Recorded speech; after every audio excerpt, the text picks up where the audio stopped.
Ruth Carter had one instruction for her lawyer, and she made him repeat it back to her twice. The way you repeat something back to someone when you need them to understand it isn't a suggestion. Whatever happens in that room, she told him, do not let Patricia speak until the letter is read in full.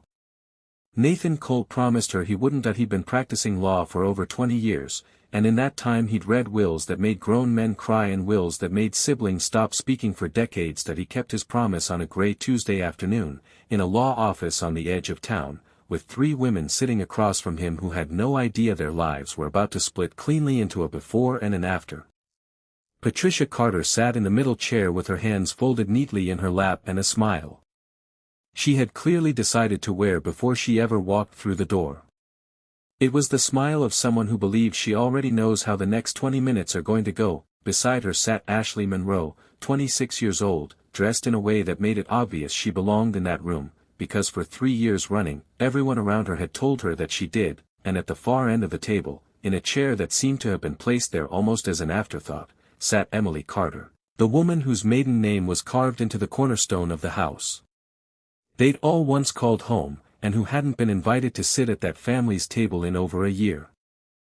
Nathan Cole set the envelope down first and looked at it for a moment before he picked it back up. He had read this document twice already in private, and he still felt the weight of it settling into his chest the same way it had the first time. He opened it slowly, unfolding the pages with a care that made Patricia's foot start tapping under the table, a small, impatient rhythm she didn't seem to notice herself making. That he looked up once, right at Patricia, in the particular way a man looks at someone he is about to tell something they are not remotely ready to hear. Then he began to read, and by the 3rd sentence, the smile Patricia Carter had walked in wearing was already gone, replaced by something tighter and more uncertain.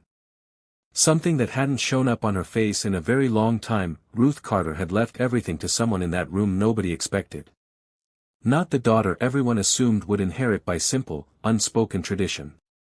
Not the young woman who had, for 3 years, been introduced at every family gathering as though she'd been born into it. And by the end of this story, you will understand exactly why Ruth Carter made that decision, and exactly why Patricia Carter never once saw it coming. To understand what happened in that office, you have to go back further than the will. You have to go back to the year everything in the Carter family quietly, invisibly, began to change, the year a mother started replacing her own daughter without ever once saying that word out loud, because saying it out loud would have made it something she'd have to answer for. 3 women sat in that room. 1 inheritance sat on the table between them, and 1 grandmother, gone now, had spent the final year of her life watching her family come apart from a quiet chair in the corner, deciding, piece by piece, exactly what she was going to do about it before it was too late for her to do anything at all. There are 3 questions that matter here, and none of them have simple answers. No matter how simple Patricia would later try to make them sound. Why did Patricia Carter push her own daughter out of the family and pull a stranger's daughter into the space she left behind? What did Ruth Carter see, in the quiet corners of holidays and birthdays and ordinary Sunday dinners, that made her rewrite her entire estate in secret, without telling a single member of her family what she was doing? And what, exactly, was written in that letter Nathan Cole was reading aloud while Patricia's carefully composed face slowly came apart?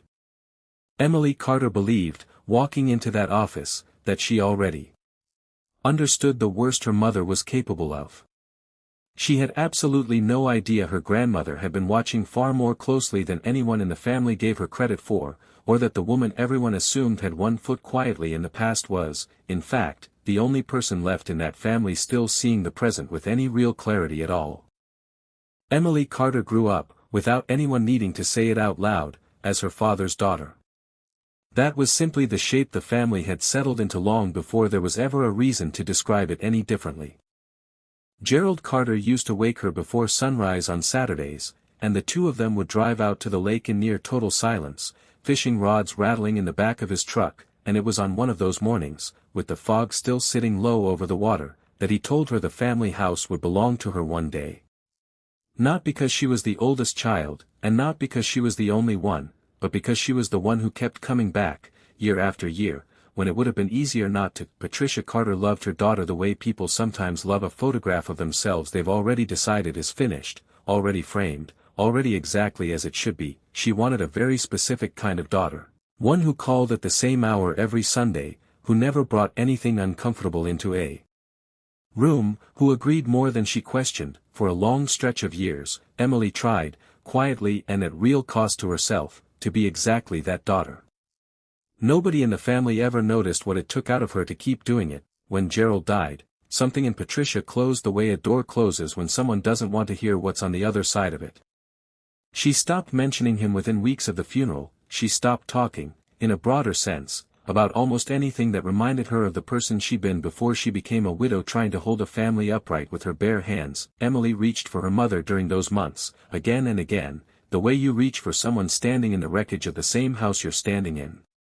More often than not, Patricia reached back with distance instead of comfort, and neither of them ever said, plainly, what was actually happening between them. "You've always processed things by talking about them," Patricia told her once, in the kitchen, not long after the funeral. "I don't need to talk about it, that I need to keep this family standing." Emily remembers that sentence more clearly than almost anything else from that year, because it was the first time she understood that her mother had already started keeping score of who was helping and who, in Patricia's private accounting, was making things harder. It was around this time that Ashley Monroe entered the picture, quietly, almost incidentally. She was the daughter of a coworker Patricia barely knew outside of office small talk, a young woman working through a genuinely difficult stretch of her own life, and when Patricia offered her a room in the house, just for a little while, nobody in the extended family thought much of it at all. Kindness, everyone assumed. A grieving woman finding purpose by helping someone else get back on her feet. Nobody could have predicted, in that first ordinary month, how permanent a little while was going to become. At first, the shift was small enough to miss entirely if you weren't paying close attention. Ashley started appearing at family dinners Emily hadn't even been told were happening. A photograph from a birthday celebration circulated among relatives on social media with Ashley standing in the exact spot Emily used to occupy in every family photo for as long as anyone could remember, and Emily only learned the party had taken place at all when she saw that photograph, days later, posted by a cousin who clearly hadn't thought twice about who had and hadn't been there. Patricia began introducing Ashley to new acquaintances with a phrase that, the first time Emily overheard it, made her stomach drop straight through the floor. "This is Ashley. She's practically my daughter." Patricia said it warmly, easily, with the particular ease of a sentence she had already said enough times to believe completely. Through all of this, one person in the family was watching closely and saying almost nothing at all. Ruth Carter, Gerald's mother, had never been the type of woman to insert herself into her daughter-in-law's decisions. She sat quietly at holidays. She asked careful, gentle questions and mostly kept her own conclusions to herself. But Ruth noticed things other people didn't. She noticed the empty chair where Emily used to sit without anyone thinking about it. She noticed how differently Patricia's eyes lit up around Ashley compared to how they'd ever lit up around her own daughter. And she noticed, more than anything else, how much smaller Emily had gradually become in rooms she used to fill without even trying. Emily had exactly one steady thing in her life through all of it, and that was her husband, Michael Hayes. Michael had watched the slow, quiet erosion of Emily's relationship with her mother for years, close enough to see every individual crack forming, and he was the one who eventually asked the question Emily wasn't ready to answer yet. "How much more of this?" he asked her one night. "Are you willing to absorb before you finally call it what it actually is?"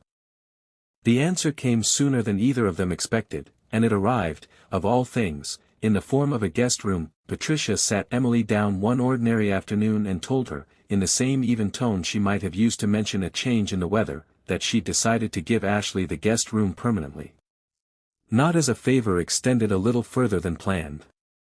Not temporarily, the way it had started. Permanently, she said, like it was simply the next logical step in a decision that had already, quietly, been finalized without Emily anywhere in the room where it was made. It was the first time Emily heard the full shape of what had been happening to her compressed into a single sentence, and it landed exactly as hard as a sentence like that is supposed to land. Once Patricia stopped hiding her preference, she stopped hiding it in any form at all. Ashley wasn't spoken about as a guest anymore, not even in the loosest sense of the word. At gatherings, Patricia began introducing her to new relatives with no qualifier whatsoever, no family friend, no gentle explanation of how she'd come to be there. Just, plainly, my daughter Ashley. People who didn't already know better had no reason to question it. And the people who did know better started going quiet whenever Emily walked into a room, that particular kind of quiet that belongs to people who feel sorry for someone and have no idea how to say so out loud. The breaking point arrived at a holiday gathering that should have been entirely ordinary. Emily arrived to find her seat had been moved to the far end of the table, away from the warm center of the family conversation, while Ashley sat comfortably in the chair that had belonged to Emily for as long as any of them could remember. When it came time to exchange gifts, Emily's was handed to her last, almost as an afterthought, wrapped a little more hastily than the others. Ashley, meanwhile, opened a small wooden box containing a ring that had belonged to Emily's late father. Emily didn't say a single word about it in front of the rest of the family that night. She waited until they were alone together in the kitchen, drying dishes in a silence that felt like it was building towards something, and then she finally asked her mother directly, "Why does Ashley have Dad's ring?" Patricia's answer wasn't an apology. It was a defense, delivered with the calm certainty of a woman who has told herself the same story so many times that she no longer stops to question whether it's true. "You've always made things difficult," she said, not unkindly, almost gently, which somehow made it worse. "Ashley shows up. She's here." And then, almost as an afterthought, dropped into the sentence like it wasn't the most important thing either of them had said all night, she mentioned that she'd already added Ashley's name to several pieces of family paperwork Emily had always simply assumed, without ever being told otherwise, belonged to her by right.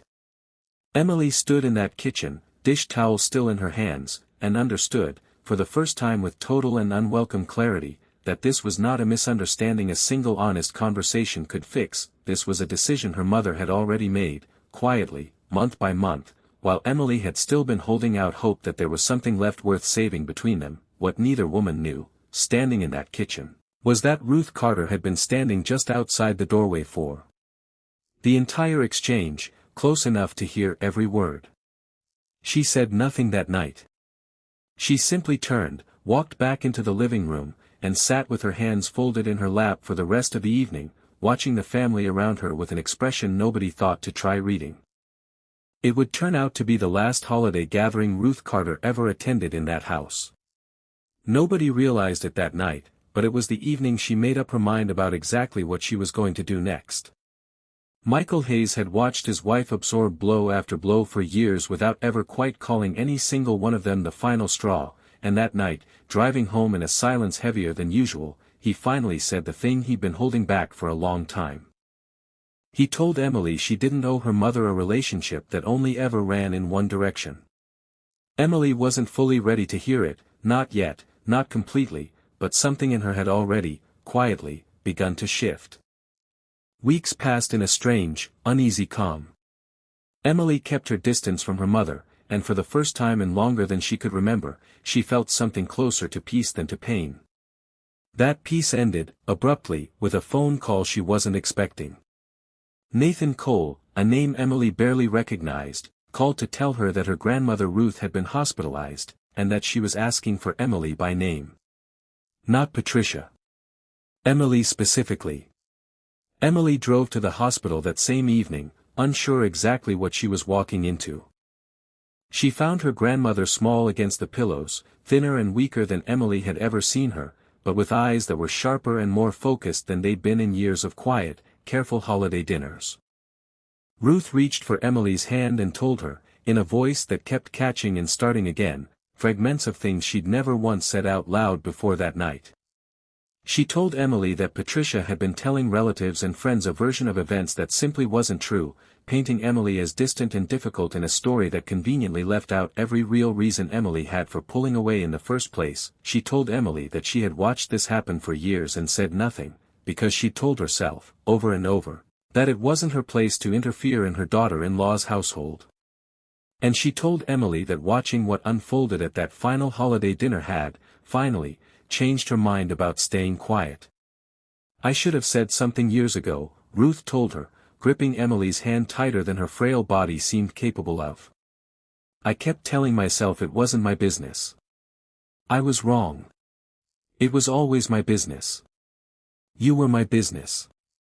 Over the days that followed, Emily and Michael began quietly assembling a picture that had clearly been building for far longer than either of them had understood. Emily found bank documents she'd signed years earlier without reading them closely enough, documents that, on a second, more careful look, had quietly given Patricia far more control over shared family assets than Emily had ever realized. She found property paperwork with Ashley Monroe's name listed as a secondary party, dated months before the guest room conversation had even taken place. For a while, in those first raw days of discovery, it genuinely looked like a story about a young woman who had deliberately schemed her way into a family that wasn't hers to claim. Ashley had, after all, benefited enormously from Patricia's favor, and it was easy, understandably easy, for Emily to see her as the architect of her own slow erasure from the family. But the full picture, the way it so often does, turned out to be considerably more complicated than a single clear villain. What Emily didn't yet know was that Ashley's placement in the family hadn't been entirely her own doing. Patricia had, in the private accounting she kept of her own life, decided years earlier that Emily had abandoned the family emotionally after Gerald's death, a belief that wasn't remotely true, but one Patricia had repeated to herself so many times that it had hardened into something she experienced as fact. Ashley, arriving at precisely the moment Patricia needed someone to occupy the space that belief had opened up, had been quietly, gradually encouraged into a role she may not have fully understood the real cost of, for either herself or for Emily. None of this excused what had happened. But it complicated the story in a way that would matter enormously later, when the time came to decide what to do with everything that had been uncovered. Ruth Carter's condition worsened steadily through that week.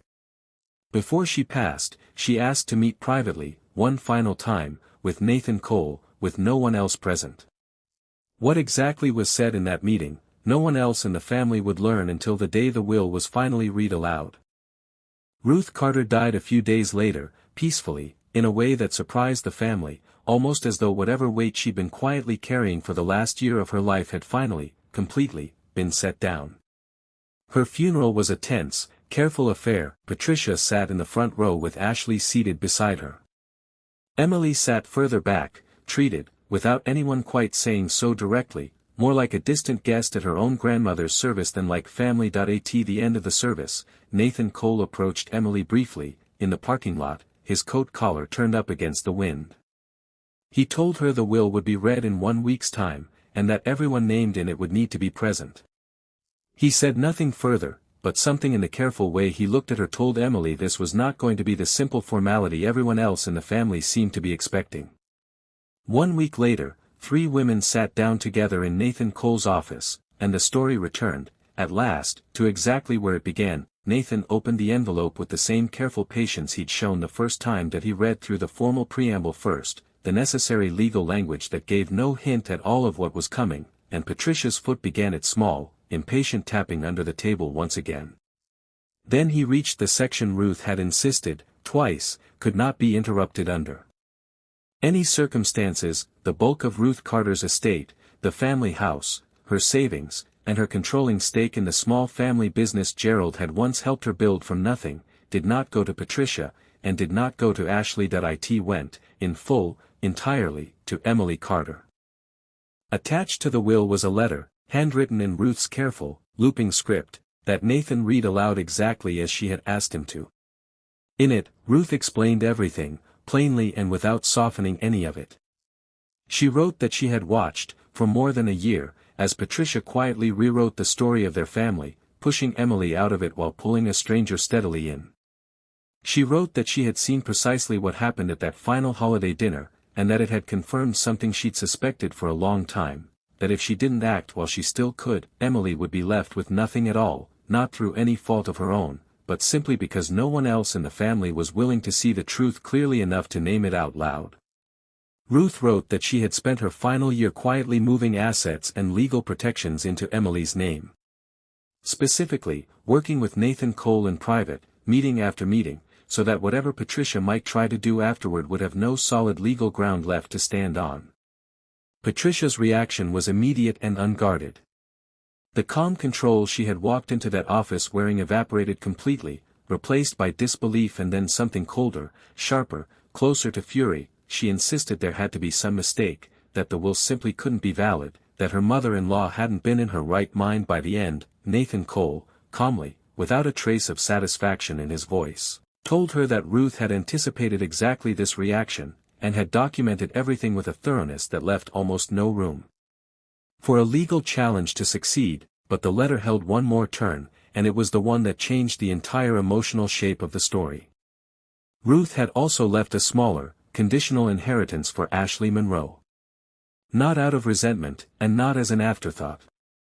Ruth wrote plainly, in the same steady handwriting, that she believed Ashley had been placed into an impossible position by a woman who needed someone to fill the exact space Emily had been pushed out of, and that Ashley, in her own way, had been used just as much as Emily had been hurt by everything that happened. Emily sat in that office holding a letter written in her grandmother's own hand, hearing her grandmother's voice rise up out of every line of it, and for the first time in longer than she could remember, she felt something that wasn't grief and wasn't anger. She felt, plainly and completely, seeing that in the weeks that followed, Patricia attempted to contest the will, with Ashley standing beside her at first, out of old habit more than any real conviction.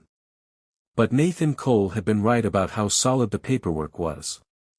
Ruth had documented everything with care, including notes from conversations in which she described, in specific and careful detail, exactly how Emily was being frozen out of her own family one small decision at a time, and the legal challenge collapsed almost as quickly as it had started. It was in the middle of that collapse that something genuinely shifted in Ashley Monroe. Faced directly with the truth of how she had been positioned by Patricia, not as a real daughter, but as a replacement quietly engineered to hurt someone else, Ashley made a choice Patricia never saw coming. She stepped back from the fight entirely.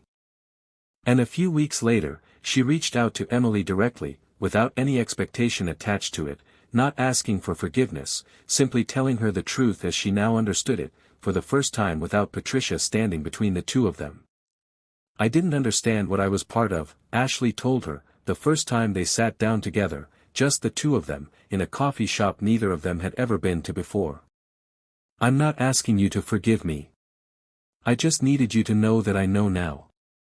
Patricia, in the end, found herself isolated by the very structure she had spent years building. The family she had tried so carefully to construct around Ashley fell apart because it had never actually been built on anything real, only on a story Patricia had told herself, and then told everyone around her, for long enough that she had eventually started to believe it completely herself.